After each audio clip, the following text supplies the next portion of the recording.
Hello friends, welcome and welcome back to my channel Nutan Ashu official. कैसे हैं आप सभी लोग? आई होप कि आप सब लोग बहुत ही अच्छे होंगे। सो फाइनली प्रीति की शादी वगैरह हो गई। जयमाल, मेहंदी, हल्दी, संगीत, विदाई, सारी चीज़ें, सारे फंक्शन ख़त्म हो गए। यहाँ पे एक एक करके आपको सारे फंक्शन दिखाऊंगी। जयमाल वगैरह तो मैं इसमें नहीं दिखा रही हूँ, मैंने अपने पीछे की वीडियो में वो सारी चीज़ें शेयर की हुई हैं। एंड यहाँ पे इमली घोटाने की रस्म की तैयारी चल रही है। और बैक टू बैक जैसे जैसे सारे रिचुअल्स हम बिहारियों की शादी में होते हैं ना, उस तरीके से मैं आपके साथ इस वीडियो में सारी चीज़ें एक के बाद एक शेयर कर रही हूँ कि हम यूपी बिहार वालों के यहाँ शादी का फंक्शन किस प्रकार से किया जाता है और कितने तरीके, कितने रिवाज होते हैं हम लोगों के यहाँ शादी के। और सबसे बड़ी बात कि शादी वाले दिन जो लड़का और लड़की होते हैं ना, वो व्रत होते हैं। तो कुछ लोगों के यहाँ तो यह निर्जला व्रत रहा जाता है शादी के दिन, पूरे दिन का। और कुछ लोगों के यहाँ फलाहार, मतलब कि चाय पानी वगैरह पी के व्रत को रहते हैं। कहते हैं कि जिनके यहाँ दूल्हा दुल्हन खाते हैं, शादी के दिन व्रत नहीं रखते ना, उन दिन मतलब उनकी शादी में बारिश वगैरह होती है, या फिर कुछ ऐसे नियम पहले के पूर्वजों ने बनाए हुए हैं, कहावत। तो इसलिए जो लड़का और लड़की होते हैं ना, दोनों अपने शादी वाले दिन व्रत होते हैं। और साथ ही साथ लड़की की माँ, जिनको कन्यादान करना होता है, माँ और पापा या फिर जो भी पर्सन है, जो कोई कोई लोग अलग अलग से कन्यादान, कोई कोई रिलेटिव वगैरह भी कर देते हैं।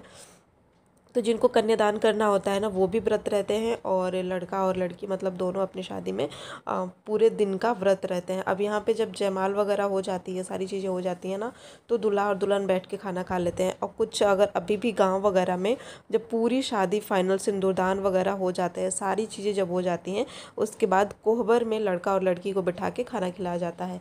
लेकिन अब तो जयमाल वगैरह के बाद से खाना वगैरह खिला देते हैं लड़का और लड़की को, साथ में वही सबके साथ बिठा के ही खाना वगैरह खिला दिया जाता है। तो यहाँ पे इमली घोटाने की रस्म हो रही है, जो कि रस्म जो होती है वो मामा करते हैं। जो हम लोगों में तो मामा करते हैं, अब इनके यहाँ पता नहीं। बट इमली घोटाने की जो रस्म होती है ना, वो मामा के हाथों किया जाता है। सो यहाँ पे उसी की तैयारी चल रही है। पहले द्वार बारात आने के बाद सबसे फर्स्ट काम द्वार पूजा का होता है। और द्वार पूजा जब हो जाती है, उसके बाद जयमाल किया जाता है। जयमाल में बहुत टाइम लग जाता है, एक एक करके लोग आते हैं और आशीर्वाद वगैरह देते हैं, फ़ोटो वगैरह क्लिक करवाते हैं इसलिए। और उसके बाद से अब यहाँ पे ये आंगन में जो जहाँ पे शादी होती है ना, ये रिचुअल वहाँ पे होता है। तो यहाँ पे होगा इमली घोटाने का रस्म। उसके बाद से यहीं पे बैठे बैठे जब इमली घोटा लिया जाता है, उसमें लड़की की माँ को साथ में बैठाया जाता है। और आम के पल्लो लड़की के मुंह में कटवा के, फिर वही मुंह में से निकलवा के, फिर वही मतलब माँ को दिया जाता है। कुछ ऐसे करके इमली घोटाया जाता है। और जो माँ पूरे दिन का निर्जला व्रत रहती हैं, तो वो अपने भाई के हाथों से पानी पीती हैं और अपने व्रत को खोलती हैं। इस प्रकार से इमली घोटाने की रस्म की जाती है। उसके बाद ये गुरहथी की रस्म होती है, जिसमें कि लड़के वालों के तरफ से जो भी सामान, गहने, साड़ी, कपड़ा, जो भी चीज़ें, श्रृंगार की चीज़ें आई होती हैं, उसको जो भसुर होते हैं, जिनसे हम कभी टच नहीं करते, जिनकी हम परछाई भी टच नहीं करते, जिनसे दूर रहा जाता है, वो इस रिवाज को पूरा करते हैं। और उनके हाथों जो भी लड़के वालों की तरफ से शादी में साड़ी कपड़े आए होते हैं ना, ये बहुत ज़रूरी होता है, साड़ी कपड़े ले आना करना, यही मतलब लड़की के लिए आता है। तो वो चीज़ भसुर चढ़ाते हैं और वो सारी चीज़ें अक्षत वगैरह डाल के, जो कलश रखा होता है शादी का, उससे टच करके लड़की को देते हैं। और फिर लड़की के घर वाले उसे साइड में रख, क्योंकि 20-25 या 27 या 21 ऐसे करके साड़ियाँ, सूट सब मिला के आते हैं। तो वो एक एक करके साइड में रखे जाते हैं। गहने भी अच्छे खासे आते हैं, जिसकी जितनी हैसियत होती है वो अपने अनुसार गहने ले आता है।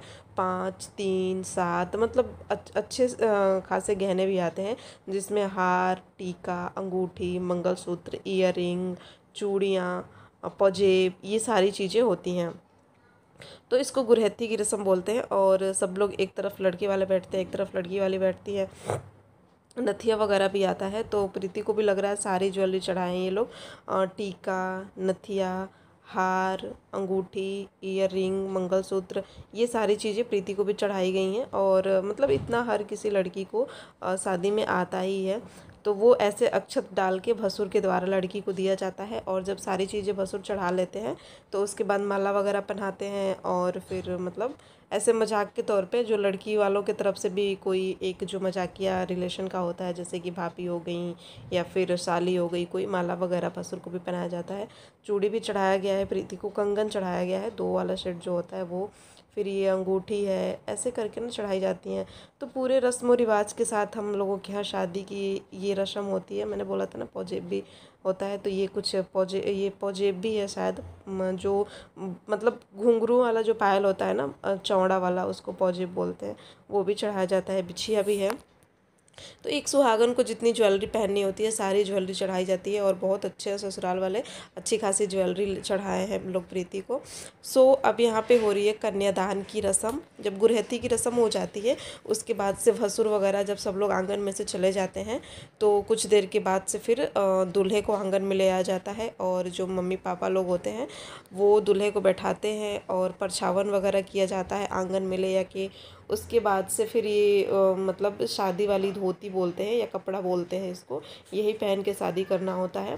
पर आज के टाइम में कौन कहाँ कर रहा है, इसको बस अपने पैरों पे या कंधे पे रख लेते हैं लोग दूल्हा लोग।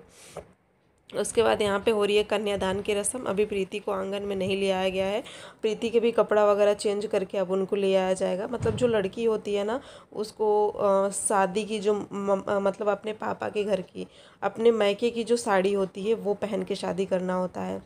तो उसके लिए उनको अब चेंज वगैरह करा के अभी प्रीति को ले आएंगे लोग। और यहाँ पे प्रीति की मौसी, प्रीति की मम्मी और प्रीति के मौसा जी तीनों लोग बैठे हैं कन्यादान करने के लिए। और मुझे यहाँ पे इतनी अच्छी ये चीज़ लगी ना कि ये लोग उनकी मम्मी को उनकी जगह पे भी रखे हैं और अपने भी सारी फ़र्ज़ों को पूरा कर रहे हैं। तो ये लोग मिलके कन्यादान दे रहे हैं, उनकी मम्मी से भी उनका जगह नहीं लिया गया और अपनी तरफ से पूरा सहयोग भी दिया गया। तो काफ़ी अच्छा मतलब कि लगा। और यहाँ पे सुमित भैया प्रीति को ले आ रहे हैं, जैसा कि मैंने बोला था, कपड़े वगैरह चेंज करके शादी की जो पियरी बोलते हैं इसको, पीला साड़ी पहन के इसी पे सिंदूरदान होता है, इसी पे शादी होती है। तो चेंज करा के फिर लड़की को ले आया जाता है। और यहाँ पे फिर भाई लोग मिलके पानी ग्रहण करते हैं, जिसमें लड़का लड़की का हाथ, नीचे मम्मी पापा का हाथ रहता है, फिर ऊपर लड़की का हाथ रहता है, फिर उसके ऊपर लड़के का हाथ रहता है। और वहाँ पे भाई जो होते हैं वो पानी ग्रहण करते हैं और उसके बाद से माँ बाप कन्यादान करके अपनी बेटी को दूसरे के हाथ में दे देते हैं। सारी चीज़ों का मंत्रों के द्वारा मतलब पूरे रीति रिवाज विधि विधान। ये जो थाली आप देख रहे हो ना, ये पीतल की बहुत स्पेशल थाली होती है और स्पेशल लोटा भी होता है जिससे कि कन्यादान वो पानी ग्रहण का जो जल होता है वो भाई ढारते हैं। और उसके बाद से फिर बेटी का कन्यादान इस प्रकार से कर दिया जाता है। इसके बाद से यहाँ से लड़की को उठा के लड़की की तरफ बैठा दिया जाता है कि मतलब लो, अब मैंने तुम्हारा दान कर दिया, अब तुम अपने पति के हवाले हुई, पति के सहारे हुई, पति के हाथ में मैंने तुम्हारा हाथ दे दिया। पूरे रस्म रिवाज और पूरे विधि विधान के साथ इस चीज़ को किया जाता है। बहुत इमोशनल मोमेंट होता है इस यहाँ पे। कोई ऐसा नहीं होता है ना कि जो आंगन में बैठा हो वो रोए ना इस पल को देख के। बहुत ही इमोशनल मोमेंट होता है और एक लड़की के लिए बहुत ही मतलब दर्दनाक समय होता है। उसके बाद से जब पानी ग्रहण हो जाता है फिर सब लोग, जितने बड़े लोग होते हैं सब लोग पैर पखारते हैं, मतलब वो जो कन्यादान वाला पानी होता है उससे हाथ में लेके लड़की लड़का का पैर छूते हैं और कुछ पैसे या ज्वेलरी या सारी चीज़ें देते हैं। उसके बाद यहाँ पे फेरे की रस्म चल रही है, फेरे की रस्म हो जाती है। फिर उसके बाद से सिंदूरदान होता है, 7 फेरे होते हैं, 7 वचन होते हैं जो कि दूल्हा दुल्हन दोनों के लिए होते हैं और दोनों को मानने होते हैं।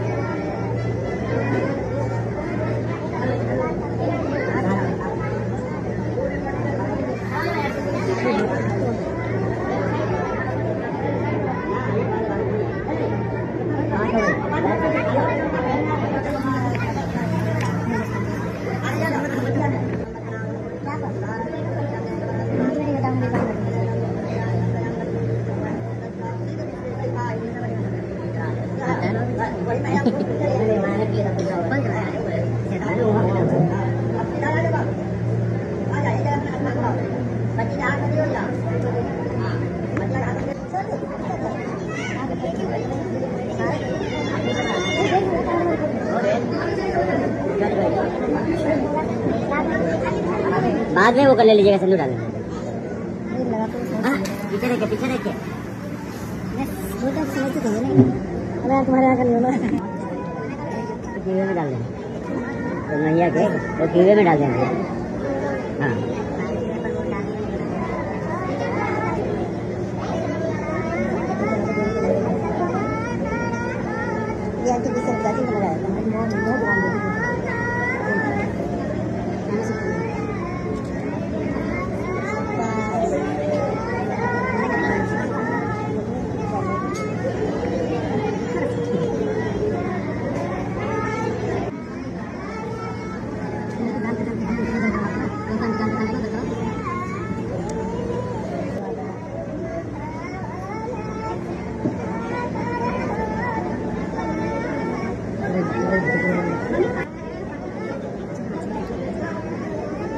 शॉट लगा तो कोने यहाँ से गायब हो जाएगा।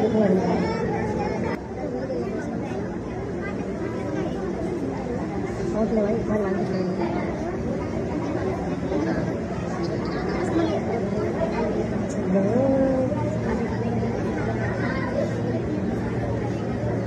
बैठ गया बैठ वो तीनों लगा के ये अपने फोटो डाल भैया एक बार हाथ लगा के देख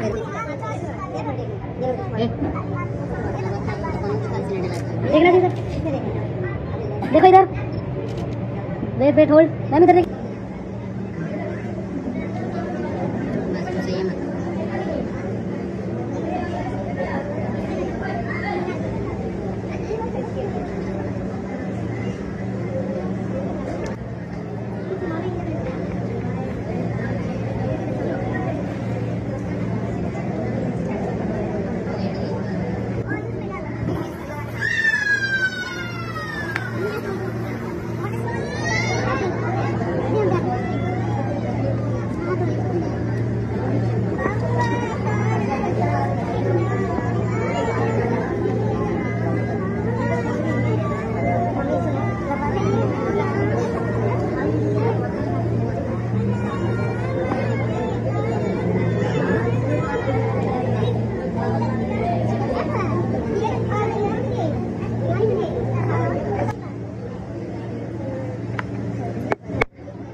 खाली लगा ठीक है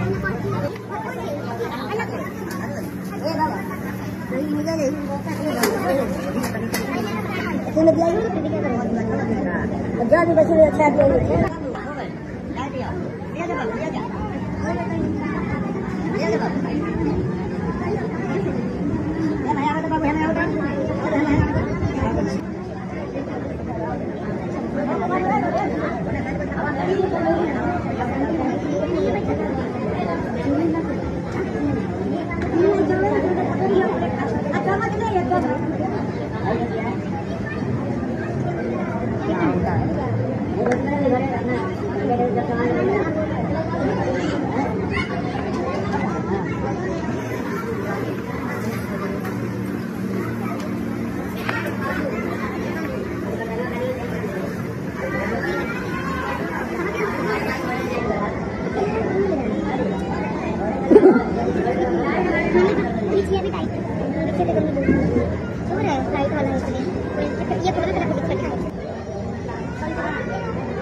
हर जगह तो नहीं बोलूँगी, लेकिन कुछ जगह ऐसे होता है जहाँ की ढक के सिंदूरदान किया जाता है।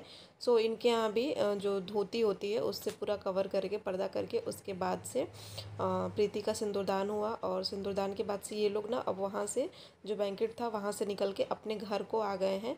उसके बाद से यहाँ पे 2 बार छिकाई का रस्म वगैरह किया जाता है। और मतलब जब वो फेरे हो जाते हैं उसके बाद सिंदूर लगाया जाता है, मंगलसूत्र वगैरह पहनाया जाता है। कुछ कुछ मतलब रिवाज होते हैं वहाँ पे, छोटे छोटे नियम विधि होते हैं जो कि पंडित जी पूरा करवाते हैं दूल्हा और दुल्हन दोनों से। उसके बाद से शादी संपूर्ण हो जाती है। पायल बिछिया वगैरह पहना देते हैं घर के लोग, फिर शादी संपूर्ण हो जाती है। फिर अगर अपने घर में हो रही है तब तो अच्छी बात है, बाकी अगर कहीं मैरिज हॉल वगैरह से शादी की जाती है फिर वहाँ से लड़का और लड़की को उठा मतलब मतलब अपने घर ले आया जाता है और यहाँ पे कोहबर की जो रस्म होती है ना उसको करते हैं। तो यहाँ पे ये लोग अपने घर के मंदिर में बैठे हुए हैं और यहाँ पे कुछ कुछ रिवाज होंगे, जैसे कि किसी लड़के को लड़का और लड़की की गोद में बैठाना, किसी की जैसे कोई छोटा बच्चा होता है उसको लड़का दूल्हा और दुल्हन की गोद में बिठाया जाता है। उसके बाद से दही और गुड़ खिलाया जाता है। फिर कुछ कुछ लोगों के यहाँ तो यहाँ पे गेम वगैरह भी खिलाया जाता है जिसको पासा खेलना बोलते हैं, जिसमें लड़का लड़की अंगूठी ढूंढते हैं। और उसके बाद फिर घर भरवाया जाता है, जैसे कि विदाई के दौरान घर, जिसे कहते हैं ना कि जो एक लड़की होती है वो ससुराल जाते जाते भी अपने पापा और अपने भाई का घर भर के जाती है। तो ऐसे वर्ड भी बुलवाए जाते हैं कि किसका घर भर रही हो, तो अपने पापा का, तो किसका, तो 5 बार भरवाया जाता है। 5 बार अलग अलग लोगों का नाम, जैसे बाबा का, पापा का, भाई का, चाचा का, ऐसे करके बोला जाता है और घर भरवाया जाता है। उसके बाद यहाँ पे धनु बैठे हुए हैं, धनु को ही ये लोग गोद में बैठाएंगे क्योंकि लड़के को बैठाया जाता है। तो धनु ही अभी सबसे छोटे लड़के हैं, इन्हीं को बैठाया जाएगा दूल्हा और दुल्हन की गोद में। फिर इन जो लड़का बैठता है उसको नेग वगैरह भी दिया जाता है। तो यहाँ पे पहले घर भरवाया जाएगा, ये लोग घर के मंदिर में बैठे हैं आशीर्वाद वगैरह लेने के लिए। तो अभी यहाँ पे निकी दी आएंगी तो वो घर भरवाएंगी। उसके बाद से फिर दही गुड़ खिला के फिर यहाँ से उठा के इन लोगों को कोहबर में ले जाया जाएगा। तो यहाँ पे ये घर भरने की रस्म होती है, ये भाभी या कोई घर का बड़ा ही करता है और ये चावल से किया जाता है। इससे बोलते हैं कि जब लड़की ये करके जाती है ना, हम लोगों के यहाँ इस चीज़ को बोलते हैं कि जब लड़की ये करके जाती है तो उसके जाने के बाद मैके में बहुत उन्नति होती है और किसी चीज़ की कभी कोई कमी नहीं रहती है। तो इसलिए इसको किया जाता है और ये करना बहुत ज़रूरी होता है, बहुत शुभ माना जाता है।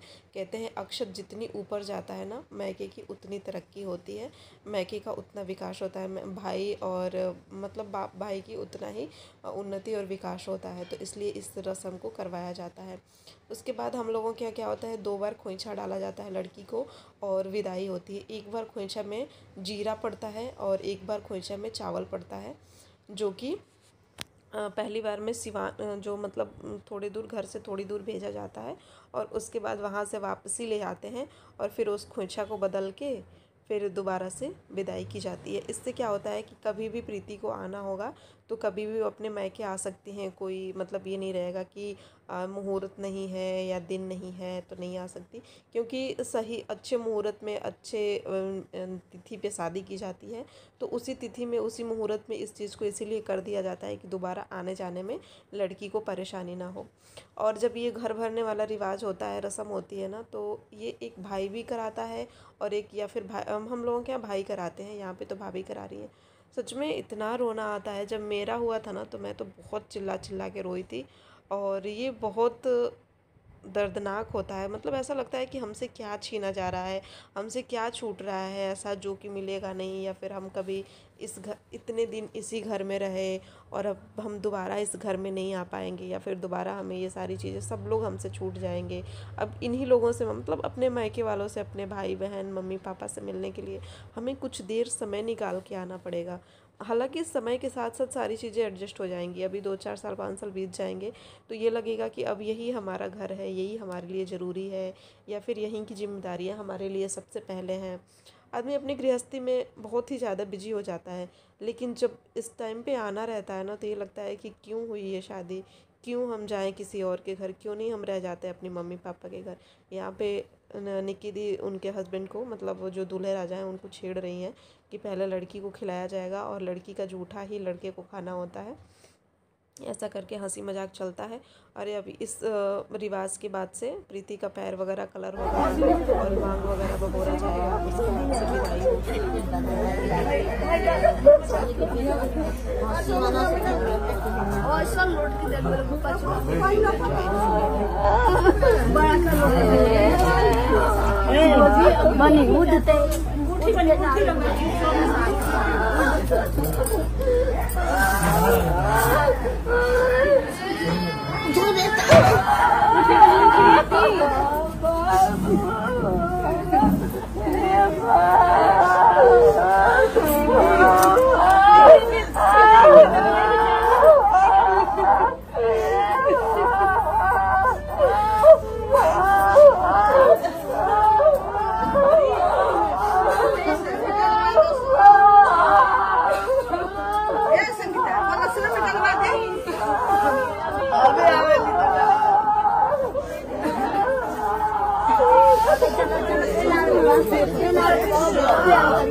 चलो अगर चलो खेना के ना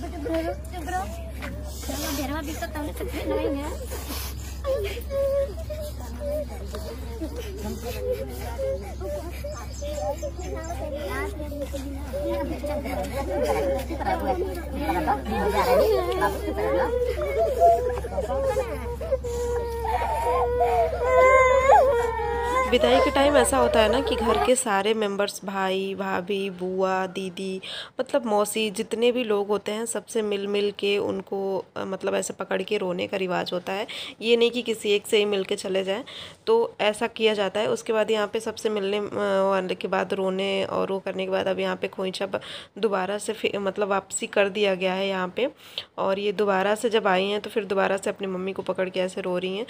ऐसा मतलब हर किसी के यहाँ ये रिवाज होता है। और यहाँ पे खोइंछा बदला जा रहा है, तो देखिए अब यहाँ पे जीरे का खोइंछा पड़ रहा है। तो जीरे का खोइंछा डाला जाता है और पहले चावल का पड़ता है, फिर उसको वहाँ पे जाके बदल दिया जाता है।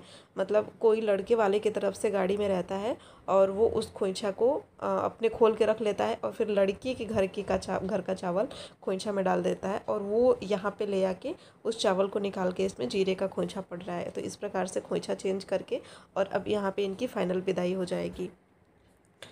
तो यहाँ पे सब लोग मतलब बहुत ही इमोशनल हो रखे हैं और काफ़ी अच्छा सब लोग बोल रहे हैं। किसी ने कमेंट किया था मेरे वीडियो के नीचे कि अगर सुमित भैया की बहन होती ना तो सच में वो उसकी विदाई, अपनी खुद की बहन होती तो उसकी विदाई के टाइम पे वो पागल हो जाते, क्योंकि वो सारे मतलब मैंने सुमित भैया के अंदर ये चीज़ देखी है ना कि वो हर लेडीज़ की बहुत रिस्पेक्ट करते हैं। वो चाहे अपनी वाइफ हो या अपनी मम्मी हो या मामी हो या मामी की लड़कियां हो या मौसी की लड़कियां हो, सबकी बहुत रिस्पेक्ट करते हैं और उनका पूरा नेचर अपनी मम्मी से मिलता है। जो आंटी है ना वो भी बहुत अच्छे नेचर की हैं और सुमित भैया का पूरा नेचर उनकी मम्मी से मिलता है। और एक कहावत कही जाती है कि जो लड़का अपनी माँ की तरफ मतलब माँ के जैसा होता है, माँ के नेचर का होता है, वो लड़का बहुत ही भाग्यशाली होता है। और जो लड़की अपने बाप के जैसी होती है ना, बाप के नेचर की होती है, वो लड़की बहुत ही भाग्यशाली होती है। तो सुमित भैया की कोई अपनी बहन नहीं है, ये सिर्फ 2 भाई लोग ही हैं। और मैं बता दूं कि मैं भी अपने ससुराल से, मेरी कोई ननंद नहीं है, सिर्फ हम 3 भाई लोग ही हैं। बाकी चाचा वगैरह की लड़की लोग हैं जो हम लोगों के साथ ननद जैसी रहती हैं, जैसे कि इनके यहाँ देखने को मिलता है। सेम यही सीन हमारे यहाँ भी है। तो इन लोगों ने आज के टाइम पे इतनी बड़ी जिम्मेदारी निभाई, इतनी बड़ी रिस्पॉन्सिबिलिटी निभाई कि पूरे वाईटी पे धमाल मच गया है। इस परिवार की तारीफ़ का, इस परिवार की बड़ाई का पूरे वाईटी पे तारीफ़ मच गया है। और मतलब इस विदाई को देख के, इस फैमिली बॉन्डिंग को देख के, इस शादी को देख के जितने भी मतलब सब्सक्राइबर फॉलोअर जो भी हैं, हर किसी ने रो दिया है, हर किसी की आंखें नम हो गई हैं इस विदाई को देख के। क्योंकि प्रीति के ना पापा नहीं हैं, उनको अपने पापा की कमी बहुत ज़्यादा खल रही है। सारी जिम्मेदारियों को उनके चाचा वगैरह लोग भी आए हुए हैं उनके गांव से, सारी जिम्मेदारियों को सब लोग निभाया है, सारी कमी को पूरा करने की कोशिश की गई है। लेकिन जो कमी होती है ना, वो कमी होती ही है और एक पिता की जगह कोई भी नहीं ले सकता। तो फाइनली यहाँ पे शादी बहुत ही अच्छे तरीके से, पूरे विधि विधान से, बहुत ही नियम से और बहुत ही सफलता से, बहुत ही महान काम अजित भैया के परिवार ने पूरा किया है। भगवान इन लोगों को हमेशा खुश रखे। और आप लोग इस न्यूली मैरिड कपल के लिए भी कमेंट बॉक्स में काफ़ी सारी ब्लेसिंग लिखना और खूब सारा आशीर्वाद देना इन लोगों को। इस वीडियो को यहीं रहने देते हैं, मिलते हैं दूसरी वीडियो में। प्रीति की ससुराल की वीडियो को लेके उस पर आते हैं और आप लोग चैनल को सब्सक्राइब जरूर कर लीजिएगा।